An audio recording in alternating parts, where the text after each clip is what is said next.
సింగరేణి సంస్థలో బొగ్గు ఉత్పత్తి అత్యంత పారదర్శకంగా జరుగుతోందని మంత్రి శ్రీధర్బాబు స్పష్టం చేశారు. పెద్దపల్లి జిల్లా రామగుండంలో జరిగిన కాంగ్రెస్ కార్యకర్తల సమావేశంలో ఆయన మాట్లాడారు. సింగరేణి నుండి ఎలాంటి బొగ్గు నిల్వలు బయటకు వెళ్లలేదని ఈ విషయమై కేంద్ర మంత్రి కిషన్ రెడ్డికి ఏవైనా సందేహాలు ఉంటే విచారణ జరిపించుకోవచ్చని సవాల్ విసిరారు.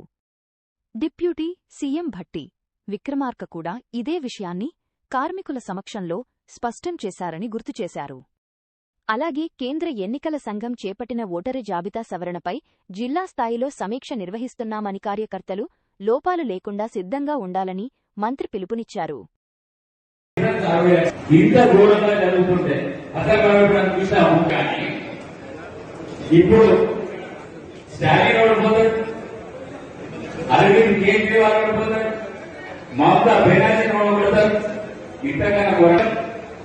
కార్యకర్తలు ఆర్థికంగా నష్టపోయి నిర్మించుకోవాల్సిన బాధ్యత మాపై ఉన్నది.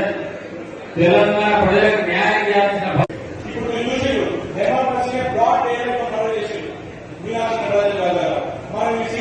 కూడా రీసెర్చ్ చేసి పరిశీలన చేసి లోతుగా పరిశీలన చేస్తే ఏం జరిగిందంటే ఈ సార్ అనేది వాడుకొని కాంగ్రెస్ పార్టీ కాకుండా వాళ్ళ అడిషనల్ ఓట్లు వాళ్ళ Bharatiya Janata party sympathiser ఓట్లని party గారి సమక్షంలో డిప్యూటీ చీఫ్ మినిస్టర్ గారి సమక్షంలో సింగరేణికి సంబంధించిన ఆ సంస్థలు పనిచేస్తా ఉన్న కార్మికులకు సంబంధించిన సంక్షేమం, సింగరేణిలో తీసుకురావాల్సిన ప్రత్యేకమైన మార్పులతో పాటు ఏం చేయాలి, ఈరోజు మెడికల్ వ్యాలిడేషన్ కి సంబంధించిన మెడికల్ బోర్డుకు సంబంధించిన వాళ్ళ పేరుకు సంబంధించి నిన్ననే పెద్ద ఎత్తున మేము 15 రోజుల క్రితం 20 రోజుల క్రితం సమీక్ష చేస్తున్నాం. అందరూ వచ్చారు. టీఆర్ఎస్ సంబంధించిన శాసనసభ్యులు వచ్చారు, కోవలక్ష్మి గారు వచ్చారు. దొంగ నాటకాలతో టీఆర్ఎస్ కు సంబంధించిన నాయకత్వం గోదావరిగా తిరుగుతారు, భూపాలపల్లిలో తిరుగుతారు, మంత్రిలో తిరుగుతున్నారు, మంత్రిలో తిరుగుతా ఉన్నారు, సింగరేణి బాబు తిరుగుతారు. అంటే ఖచ్చితంగా మా ప్రభుత్వం ఇవన్నీ చేస్తుంది అని మాట చెప్పిన తర్వాత 2-3 వారాల్లో దీన్ని అమలు చేయడానికి మేము పేరుస్తున్నామంటే ఎట్లయినా ప్రభుత్వం చేస్తుంది ఎక్కడ మేమేదో చేస్తే ప్రభుత్వం స్పందించిందని చెప్పుకోవడానికి ఈరోజు కపట ప్రేమ సింగరేణి వాస్తవ్యంపై చేస్తా ఉన్న కార్యక్రమం జరుగుతాం. ఈరోజు టీఆర్ఎస్ పార్టీకి సంబంధించి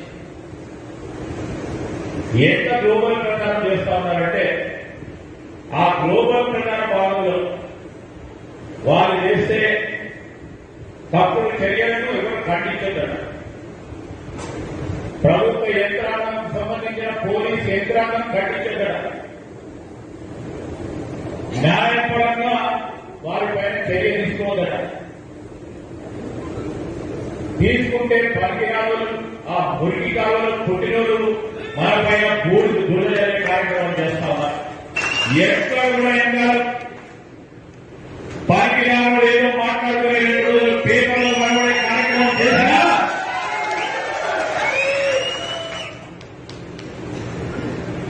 ఈరోజు నేను ఇబ్బంది పడ్డా రాజ్ ఠాకూర్ గారిని వారిని వారి కుటుంబ సభ్యులపైన సోషల్ మీడియాలో ఇబ్బందులు పెట్టినా విజయ్ రంగారావు గారి పైన ఇష్టరాజ్యంగా సోషల్ మీడియా ద్వారా ఏ కార్యక్రమం చేసినా ఎందుకు పడుతున్నాం తెలుసా?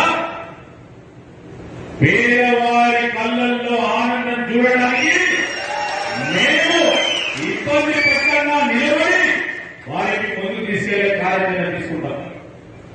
వారికి రాను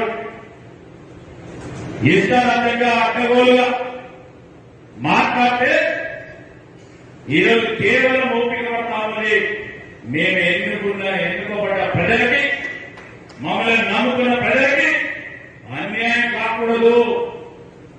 మర్డర్లు చేయడం, బెదిరింపులు చేయడం, ప్రేమ అభిమానం ఆప్యాయతతో ముందుకెళ్లే కార్యక్రమం తీసుకుంటాం. ఏదేమైనప్పటికీ